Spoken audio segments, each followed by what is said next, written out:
from a young age, I was terrified of dying. Like, death was one of my biggest fears.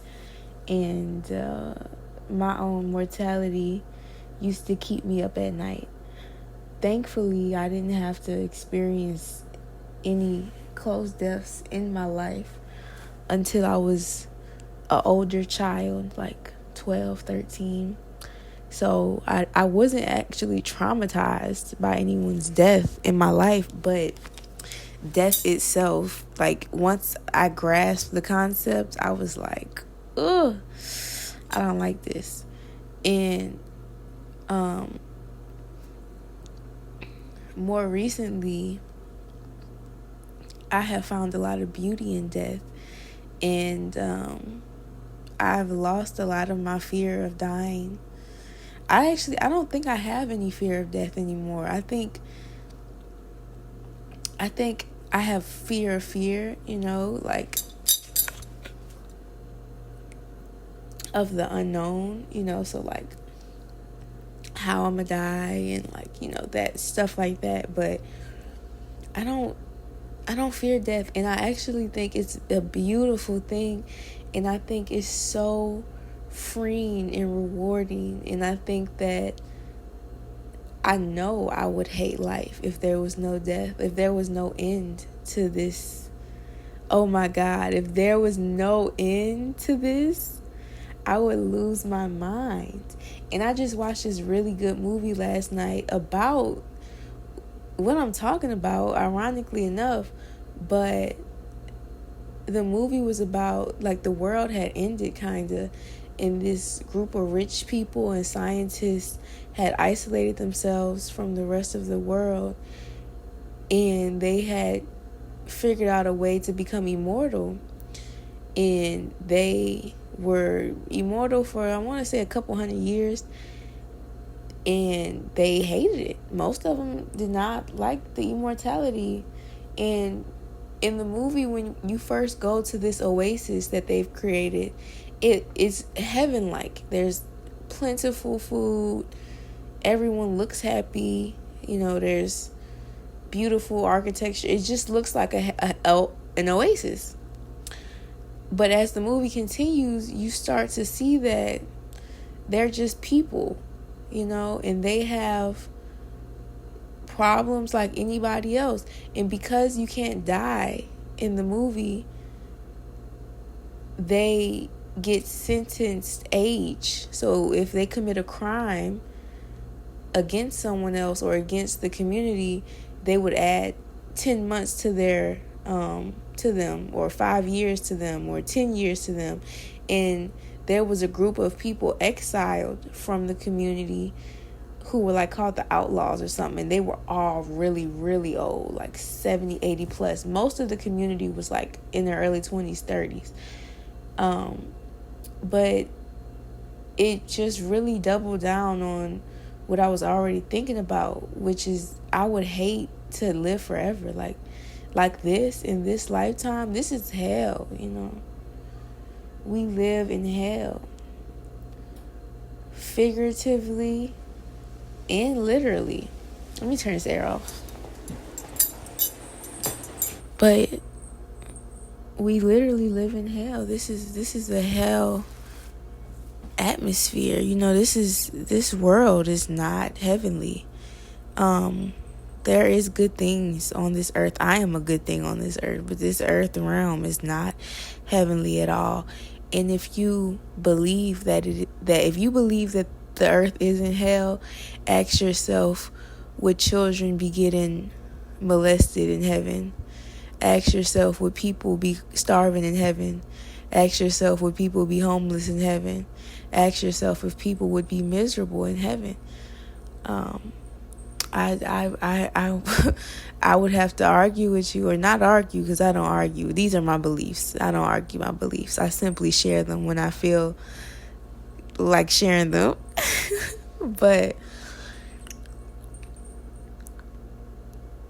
let's jump topics, because I really just had to get that off my chest. I'm really sensitive, and I seen the funniest TikTok like a couple days ago, and it was a girl. She made a TikTok and she was like, when you go from being a know-it-all to a full-on psychic. And I really relate, because I don't like to call myself psychic. I don't like to label myself, but I guess other people would call it that, a sixth sense, you know. And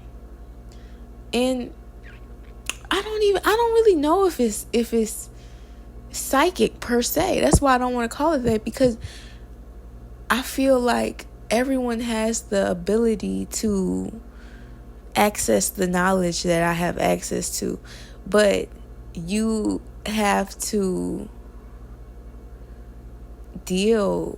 face a lot of things in yourself. And I think that's why most people don't have access to the spiritual realm, because when you're so caught up in this reality, it's distracting, because so, you know, spirituality, spirit is not tangible. So a lot of people are already turned off from it because they can't grab it. You can't grab spirit. You can't show somebody spirit. You can't put it in your hand. It's an unexplainable force. It's just something, you know. It's a knowing, you know. It's not something I can put on a piece of paper and give you. It's not something I can give you instructions and you'll find it. It's not something, because it's going to look different for everybody. So because it's not tangible, it already is turning a lot of people off from it. But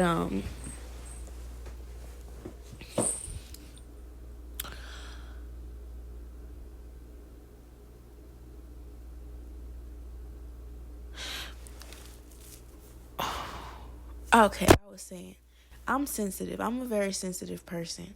I've been sensitive since I was a little girl.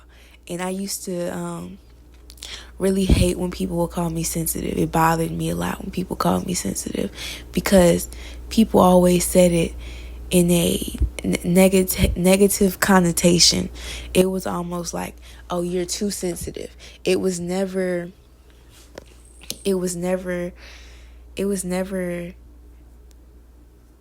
no one ever called me sensitive in an endearing way. It was always used to be like nasty, like, oh, you're too sensitive, you can't take a joke, you take everything to heart, you know. So it turned me off from my sensitivity. Even though I never was not sensitive, it made me not like it about myself and try to be a hard body.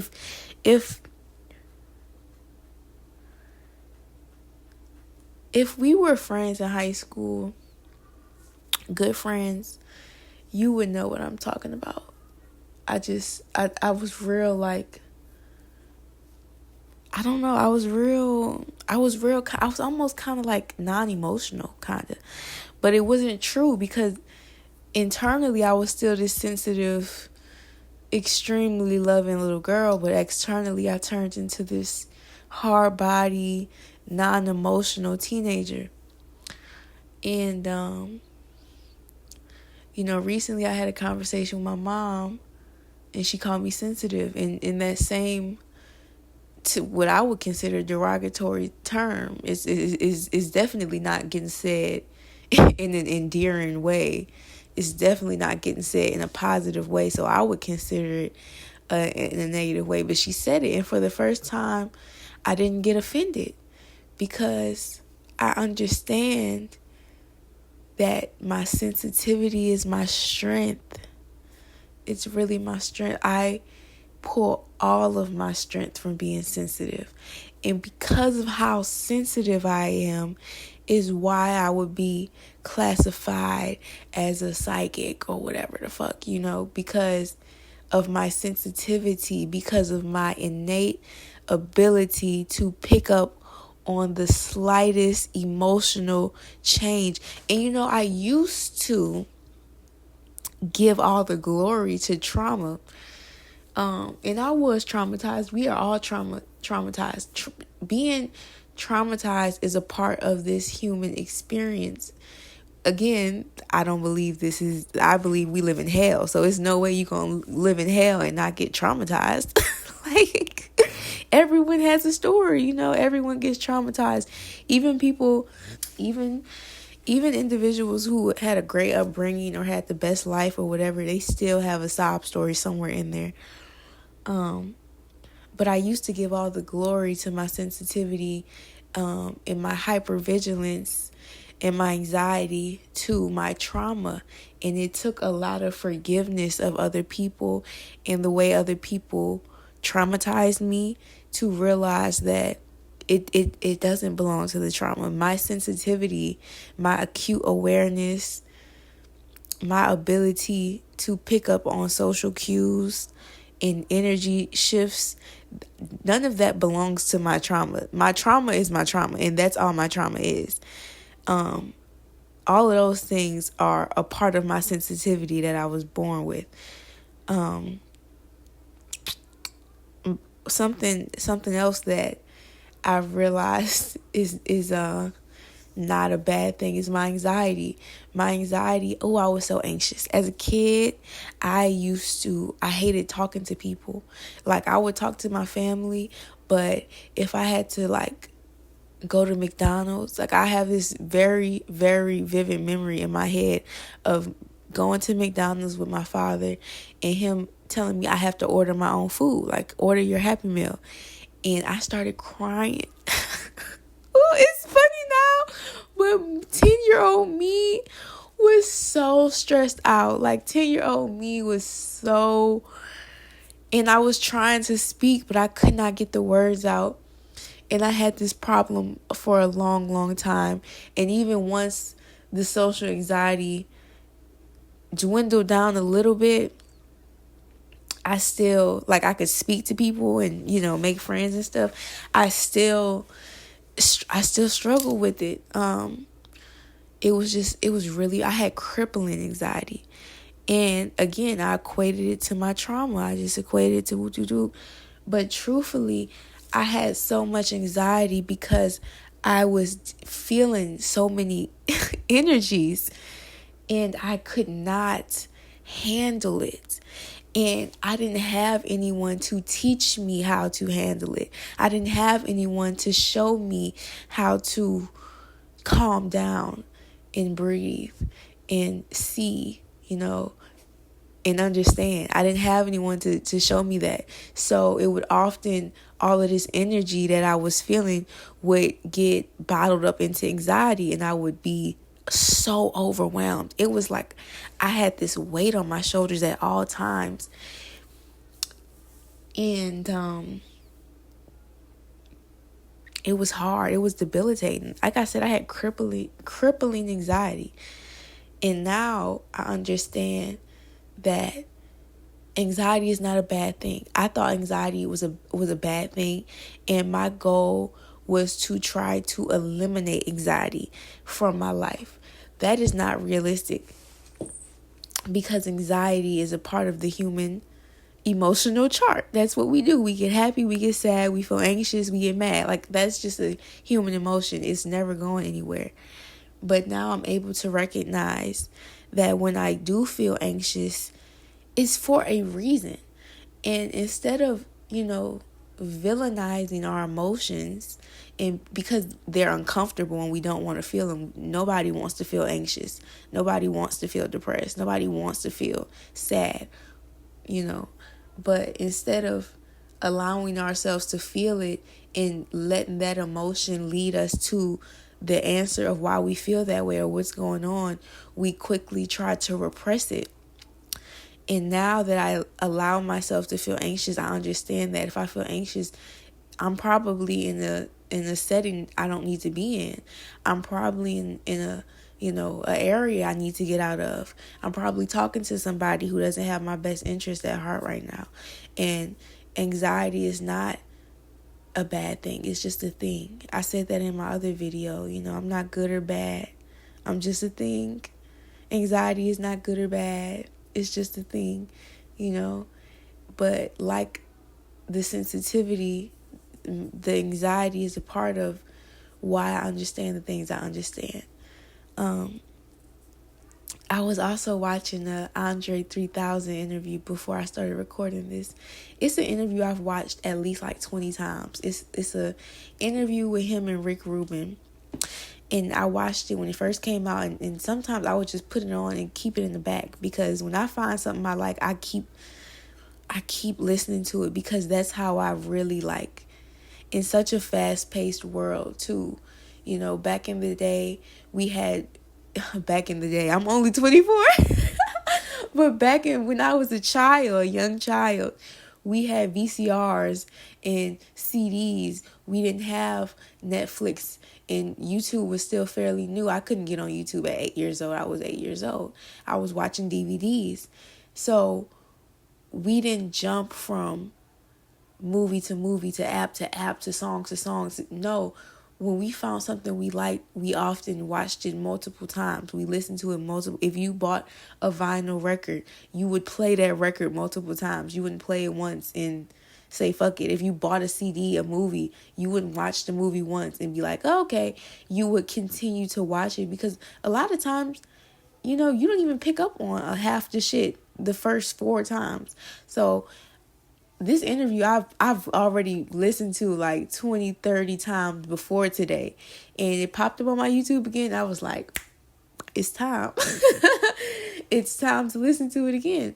And lo and behold, I heard it differently, even though I listened to it 30 times, but I'm a different person.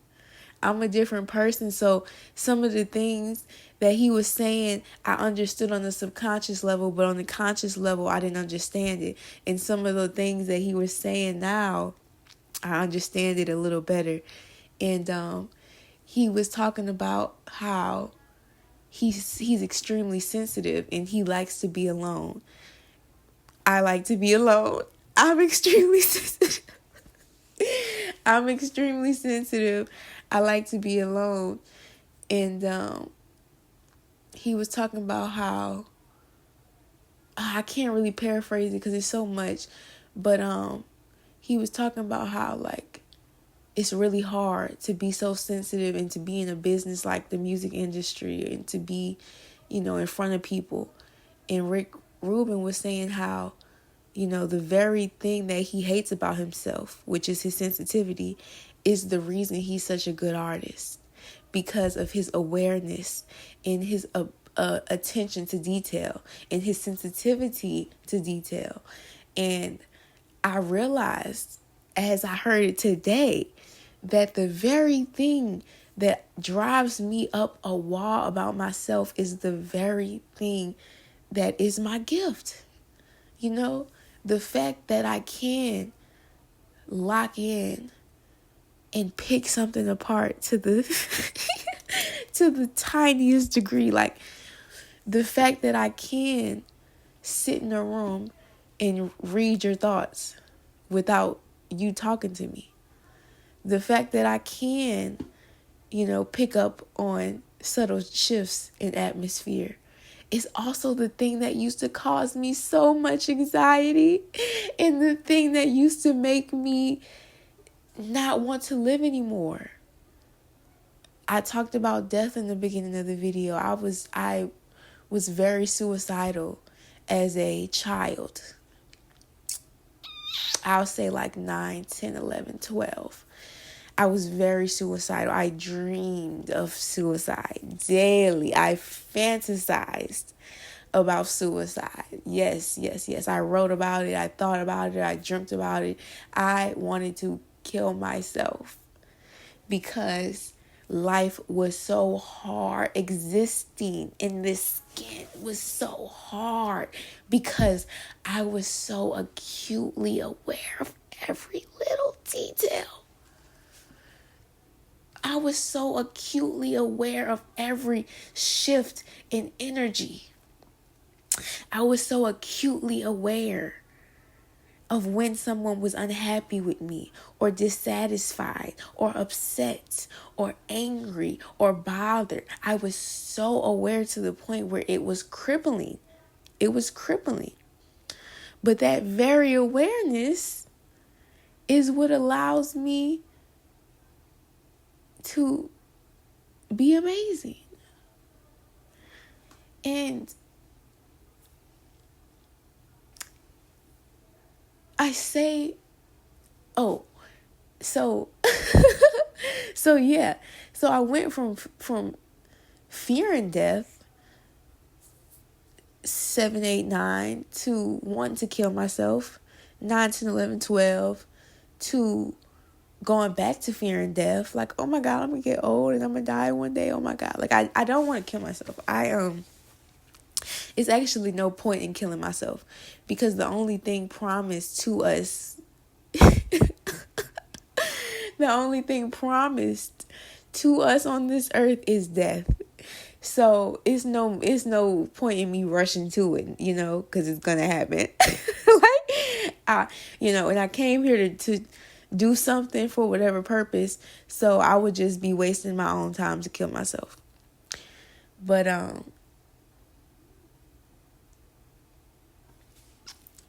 yeah, I don't know. Somewhere along the line, I guess I started to, I guess, like I said, I started to deal with it, But I'm trying to think what changed my perspective on death. I don't know. I've actually just came to this realization that I'm not scared of dying anymore. Because I had a moment, or I kind of looked death in the face. I'll say that. I looked death in the face. And it made me not scared. It actually was comforting. And I guess that's what I was trying to say in the beginning of the video. Like, of course there's fear, but it's not the fear of death. It's more so the fear of how I may die, but I don't fear death. To be quite honest with you too, like, I feel like I would be more powerful dead, You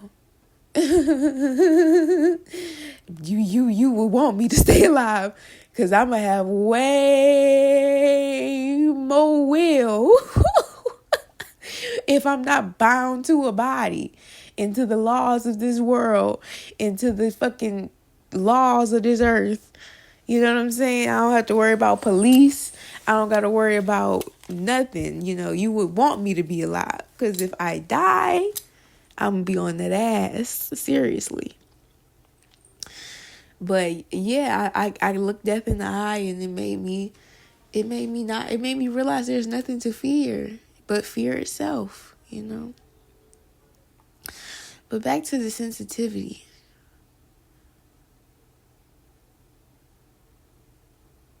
I had a friend tell me a couple months ago, and I'm paraphrasing, but she said, you don't give people a chance. As soon as someone does something you don't like, you say they're weird or they're acting weird. And it was the funniest thing.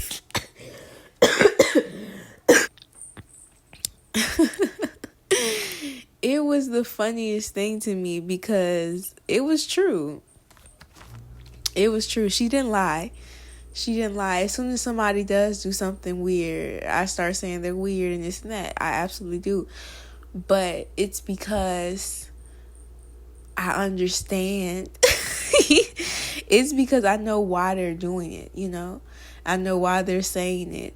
I know why they responded in that way, even when they don't know. And it's really, really hard to explain something to somebody when they are not aware of why they're doing it. It's very hard.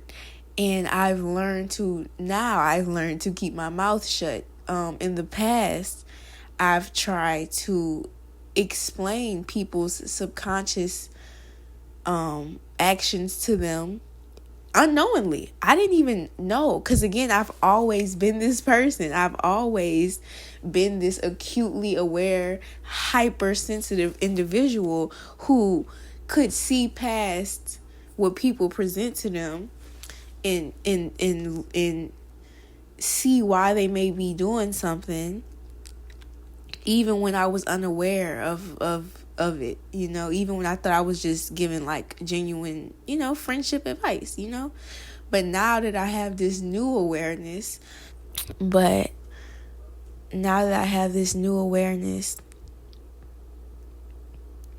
I understand that I was always calling out people's subconscious actions, and that's why it was never clicking, because they didn't know.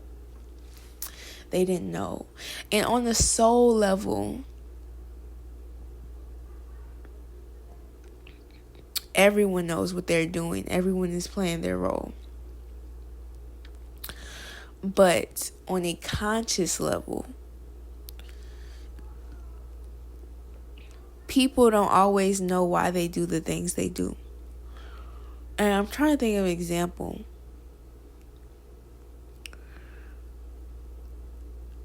I'll just talk about the friend. I'm not gonna get too much into detail because I love her dearly, and I'm not here to bash her. But she was kind of projecting a little bit. And she ended up kind of, going off on me a little bit because I didn't respond to her, because I was busy. And actually I was sick that day. I was not feeling well. So we had made plans.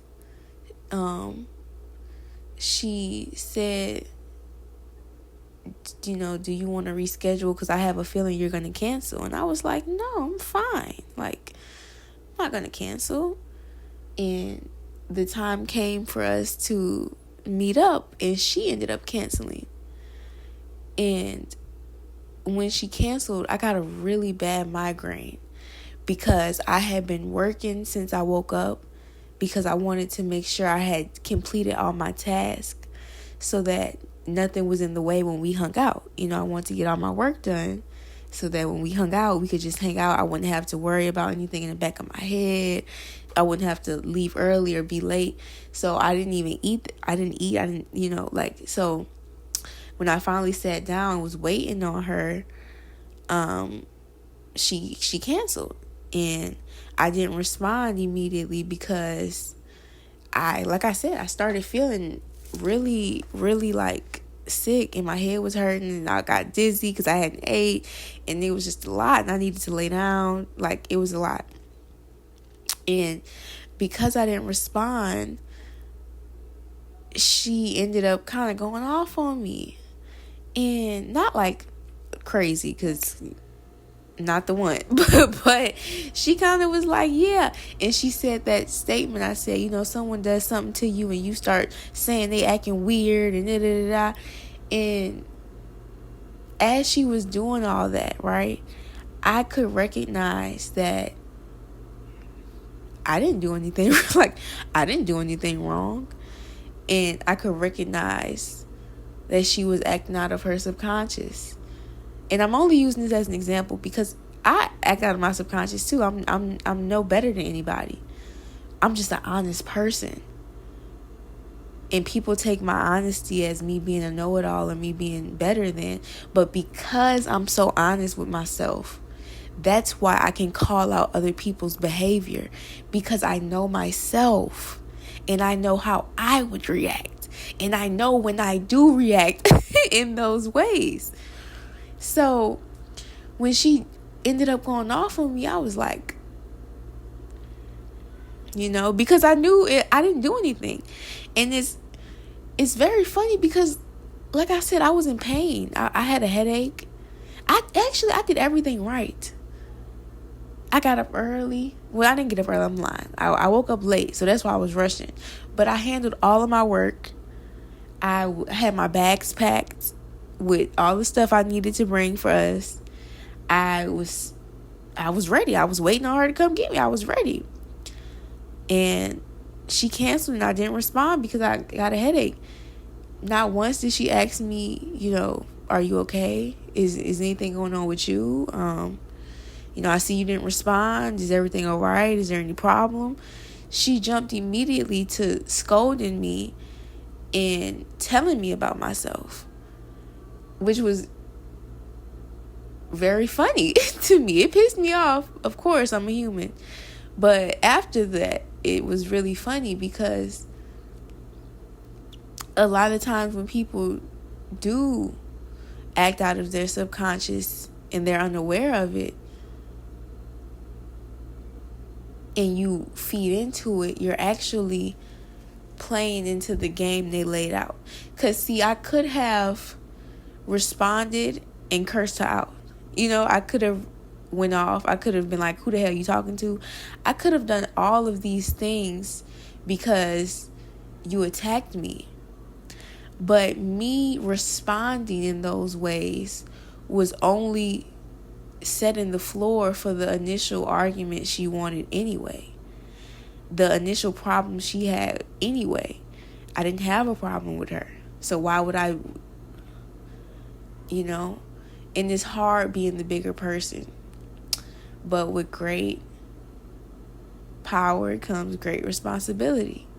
So in that scenario, I just didn't respond because I had nothing to say. I still don't have anything to say. I'm only telling the story to give it's a very good example of someone acting out of their subconscious.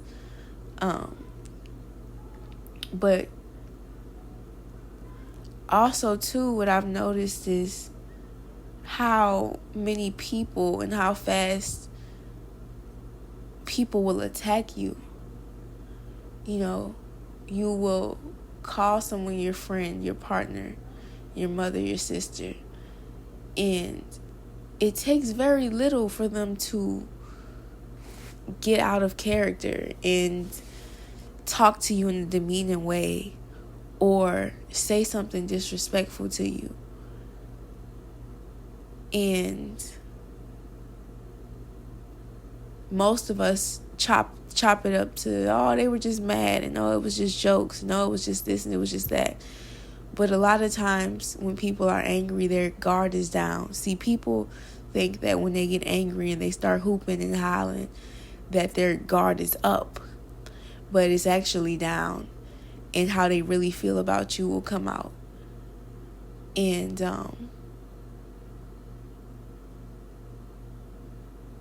people play a lot of games. Subconsciously, they don't know. They don't know they're playing games with you. They know, but they don't know. It's very, but people will feel ways about you and subconsciously. People will feel ways about you subconsciously and not consciously know they do. People will be jealous of you subconsciously, but consciously compliment you and want to be your friend just to get close to you and start to bully you like they subconsciously intended to. People will subconsciously hate you, but they don't know consciously that they hate you. Subconsciously they hate you. Consciously they don't know. So they'll try to get close to you. But they don't know that they're getting close to you because they hate you. They think they like you consciously.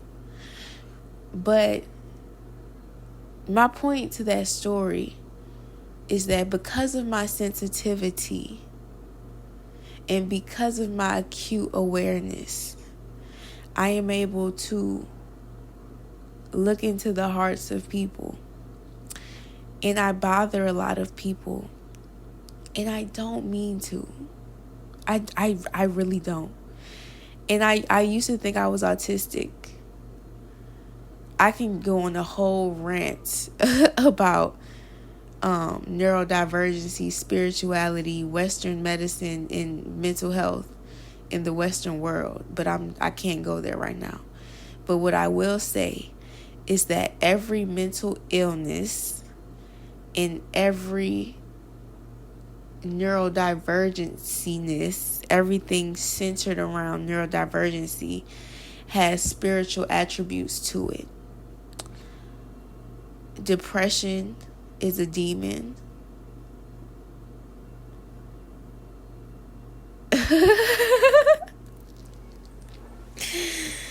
uh, schizophrenia is a spiritual disorder. And I say disorder loosely. And clearly I'm not a fucking physician or a doctor, so don't listen to me. Hey, I'm just sitting here talking shit. But everything is spiritual. You cannot, and that's the really weird thing about the Western world. And that's why we're so disconnected from our subconscious. That's why we're so disconnected from our hearts. That's why we're so disconnected from our community, because everything is intertwined. And in the Western world, everything is separate and individualized. So if you have a health problem, right, a physical health problem, and you go to the doctor, they won't tell you you have a mental problem as well and a spiritual problem. When they say illnesses show up in the spirit world first, it does. So, and also because everything's separate, there's also no cures, because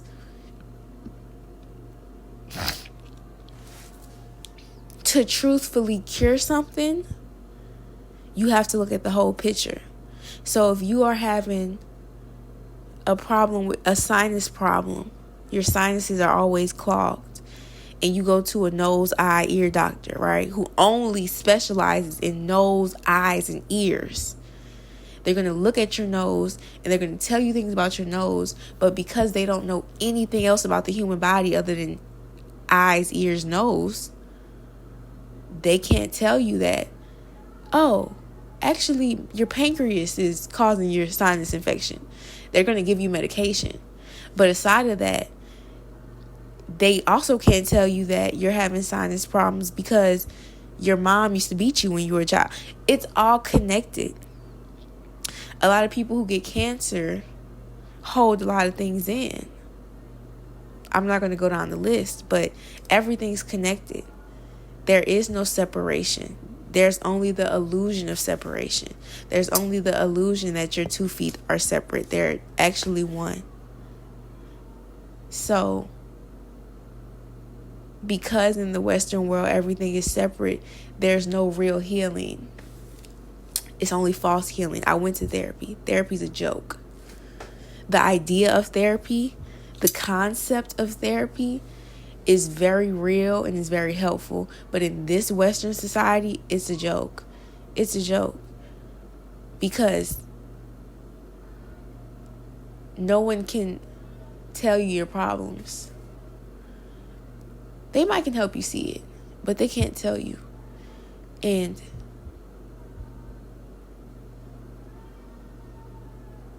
it's white people outside yelling.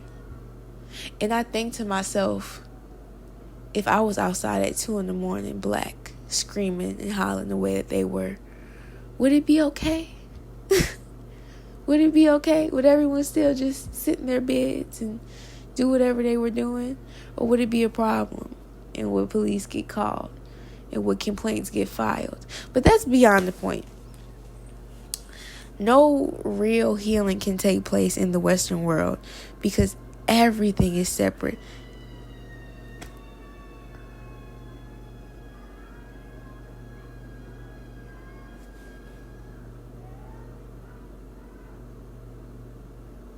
It's 2 a.m. I'm not going to lie. That's kind of like inconsiderate. That's very inconsiderate, actually. That's extremely inconsiderate. It's 2 a.m. You're screaming on a fucking Wednesday. Listen, whatever. I don't know. But no healing can take place because everything is separate. And back to what I was trying to say. I bother a lot of people because I see through a lot of people.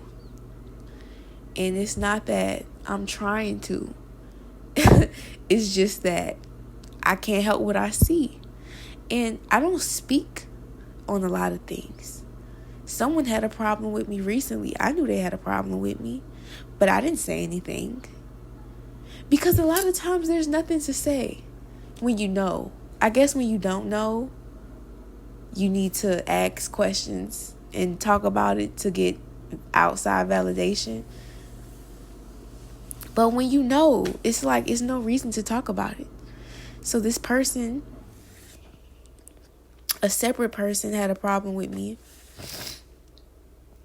who I have not known for a long time. They had an issue with me.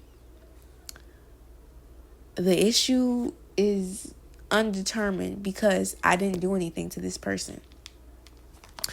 The actual issue they had was with self. And something about me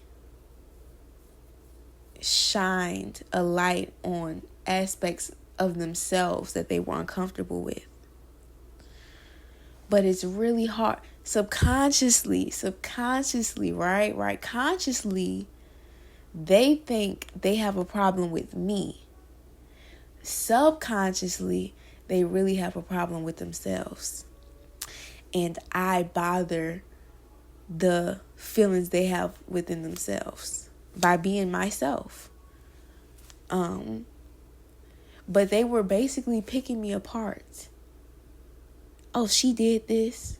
She looked at me like that. She said this about me. She acting like this. She weird.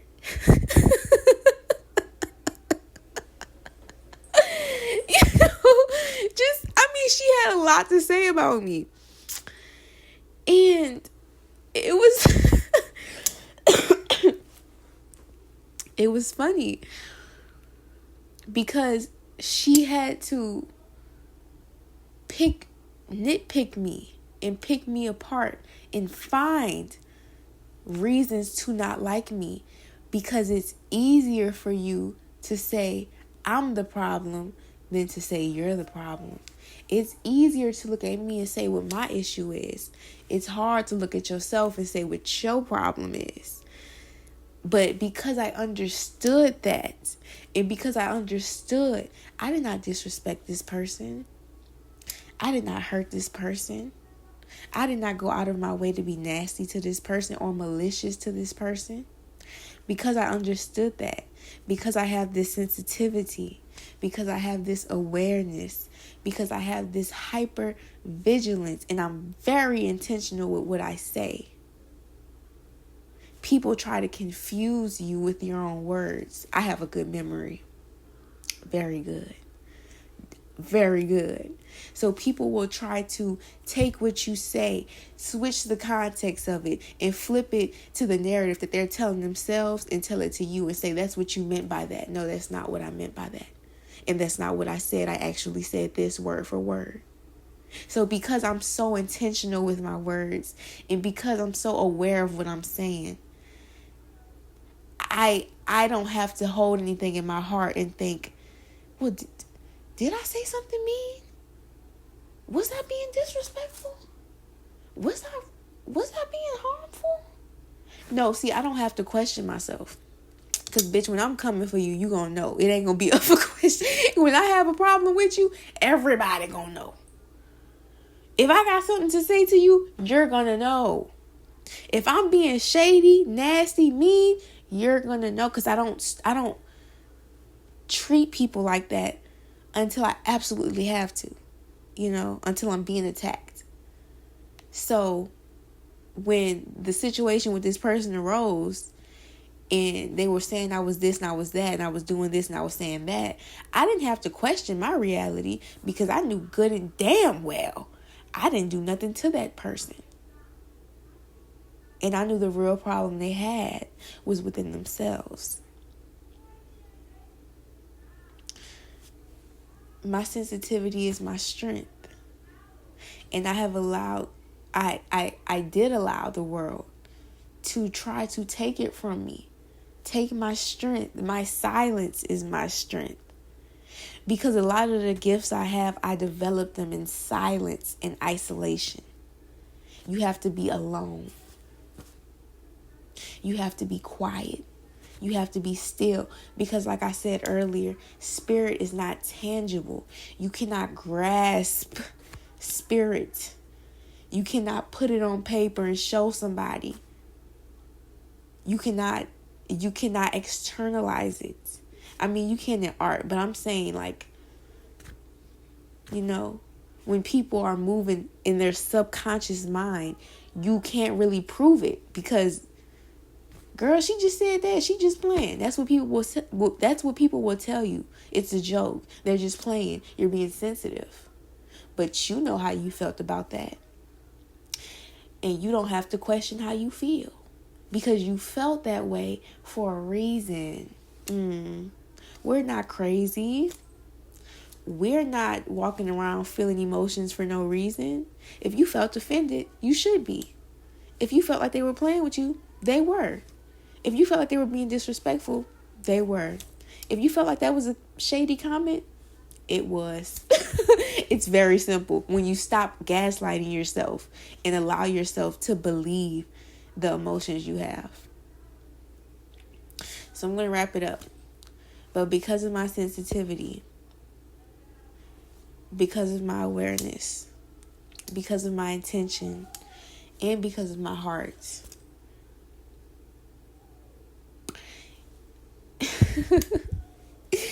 you cannot play me. And even if you are playing me, I just feel like playing right now. Understand that. I just feel like playing.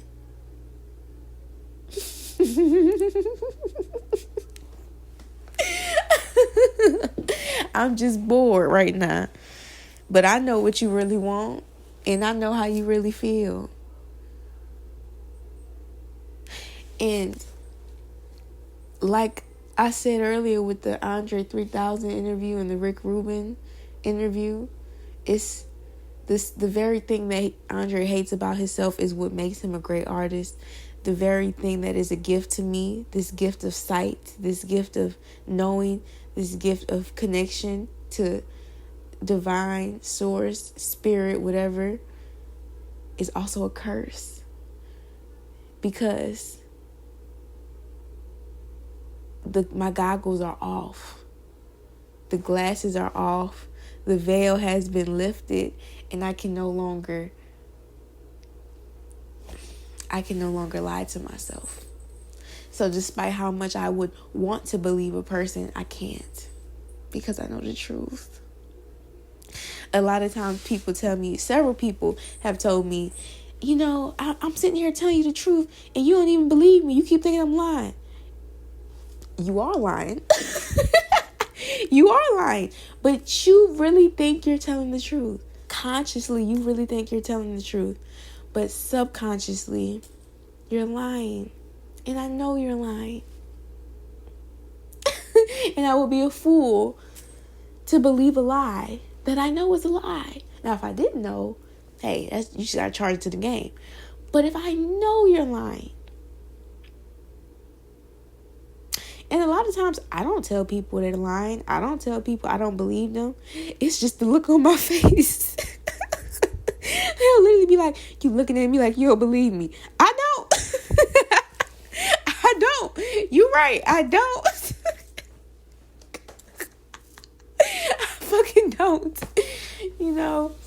But it's a blessing and a curse. It's a blessing and a curse. But I said all that to say,